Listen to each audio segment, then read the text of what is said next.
आज हम लोग देखेंगे यूनिट 5 हम लोग का चल रहा है, इसमें आयन एक्सचेंज क्रोमेटोग्राफी। ठीक है, तो चलो हम लोग शुरू करते हैं। आयन एक्सचेंज क्रोमेटोग्राफी क्या होता है? Separate ionic compound, ionic compound को क्या करता है? सेपरेट करता है। Polar molecule based on the affinity affinity to exchange ion exchange. ठीक है, अब देखो क्या होता है, ये सेपरेट करता है आयनिक कंपाउंड की। देखो ये आयन एक्सचेंज जो है ना, इसमें देखो एक चीज़ हम लोग का आयन का उसमें रहना जरूरी है, सबसे बड़ा इसमें रिक्वायरमेंट यही होती है। देखो, separate ionic compound and polar molecules based on their affinity to exchange ion. मतलब कि देखो उसका क्या एफिनिटी, मतलब क्या लगाव है आयन को एक्सचेंज करने के लिए, उस पर क्या करता है हम लोग का डिपेंड करता है। ठीक है, आयन एक्सचेंज। तो देखो जो मॉलिक्यूल आयन नहीं होंगे, जिसके अंदर जो जो आयन एक्सचेंज नहीं कर सकते, ये उनके लिए है ही नहीं। ठीक है, देखो कटायन आयन सेपरेट इजीली, मतलब जो कटायन आयन होते हैं वो आराम से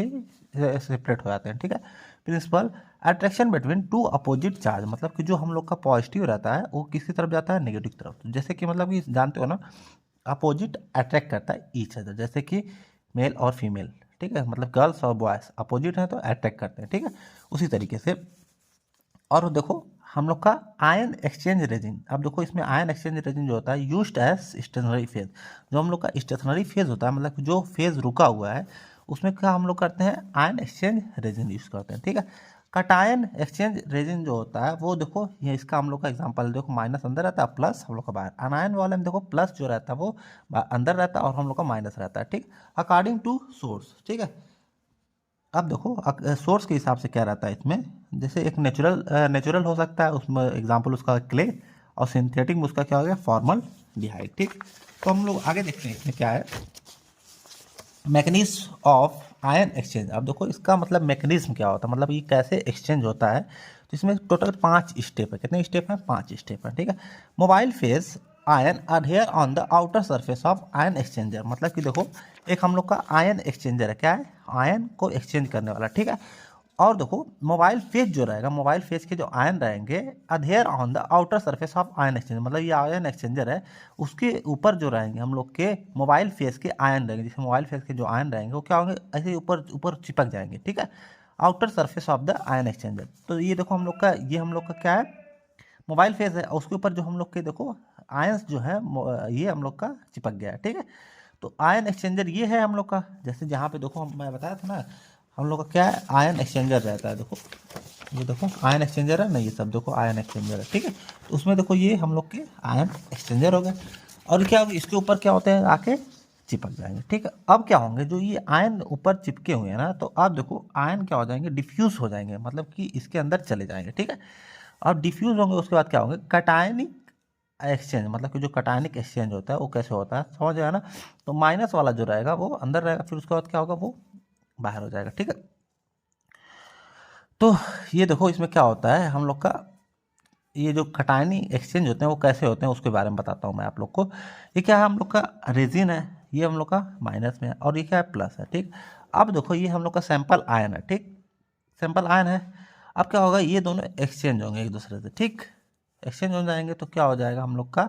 ये वाला जो NH4 है इसके जगह आके बैठ जाएगा, और ये जो हम लोग का आयन है ये बाहर हो जाएगा। समझ आया ना?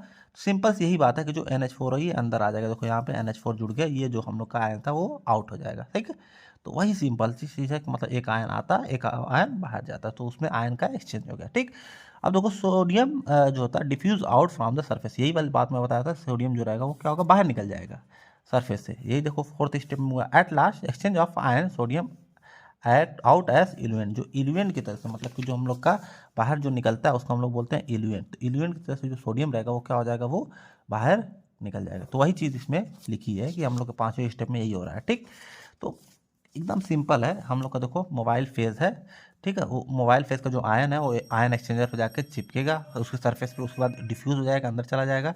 वही चीज़ इसमें एग्जाम्पल के थ्रू से समझाया कि कैसे वो अंदर आ रहा है। फिर उसके बाद क्या होगा? सोडियम जो रहेगा वो बाहर चला जाएगा सरफेस से, और वो क्या होगा? हम लोग का इल्यूएंट के तरीके से सोडियम बाहर निकल जाएगा। ठीक, फैक्टर अफेक्टिंग आयन एक्सचेंज, क्या क्या फैक्टर जो होते हैं वो आयन को एक्सचेंज को वो अफेक्ट करते हैं। तो natural property of ion exchange resin, देखो इसमें क्या होती है, जो इसकी प्रॉपर्टी होती है ना, क्रॉस लिंकेज, मतलब कि उनके बीच में जो लिंक रहता है क्रॉस लिंकेज, और क्या होगा? स्वेलिंग। अगर क्रॉस लिंकेज बढ़ेगा तो स्वेलिंग कम हो जाएगी। ठीक, और क्रॉस लिंकेज घटेगा तो स्वेलिंग बढ़ जाएगी। तो इन दोनों को मेंटेन रहना चाहिए। क्या रहना चाहिए? मेंटेन, मतलब कि ना ज़्यादा फूलना चाहिए ना हम लोग का ज़्यादा क्रॉस लिंकेज होना चाहिए। अगर मेंटेन रहेगा तब ये सही रहेगा। ठीक।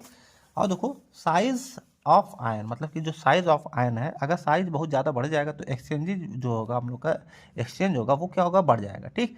टेम्परेचर अगर बढ़ेगा तो डिफ्यूजन जो होगा मतलब कि वो जल्दी जल्दी होगा। ठीक।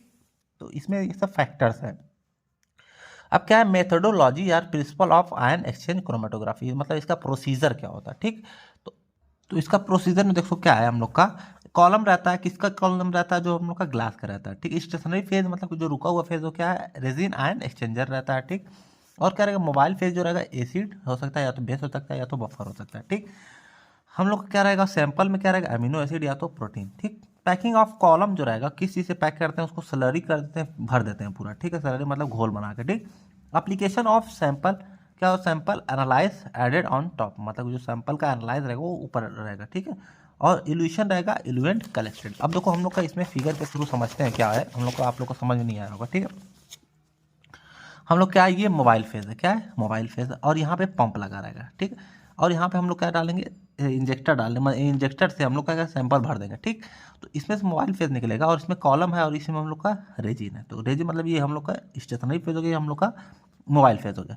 ठीक। तो इसमें से क्या होगा? हम लोग का जो सैंपल इसमें से पास होते जाएगा। ठीक है। यहाँ पे कॉलम भरा हुआ है। अब यहाँ से ये चीज़ हम लोग का डिटेक्टर में आएगा। तो सिस्टम जो रहेगा वो यहाँ पे मतलब यहाँ पे रिकॉर्डर रहेगा, वो क्या करेगा? इस चीज़ को रिकॉर्ड करेगा और इसमें से जो चीज़ बचेगा वो क्या होगा? कलेक्ट हो जाएगा। ठीक। तो ये हम लोग का क्या हो गया? हम लोग का इंस्ट्रूमेंटेशन हो गया। ठीक। और इसका काम क्या होता है? एप्लीकेशन क्या होता है? एंजाइम का एक्सट्रैक्शन, मतलब एंजाइम को निकालता है, और प्यूरिफिकेशन ऑफ सोल्यूशन को, तो कोई सोल्यूशन उसका प्यूरिफिकेशन करता है। तो ये वाला जो टॉपिक थी वो हम लोग का खत्म हुआ। मिलते हैं अगले टॉपिक में।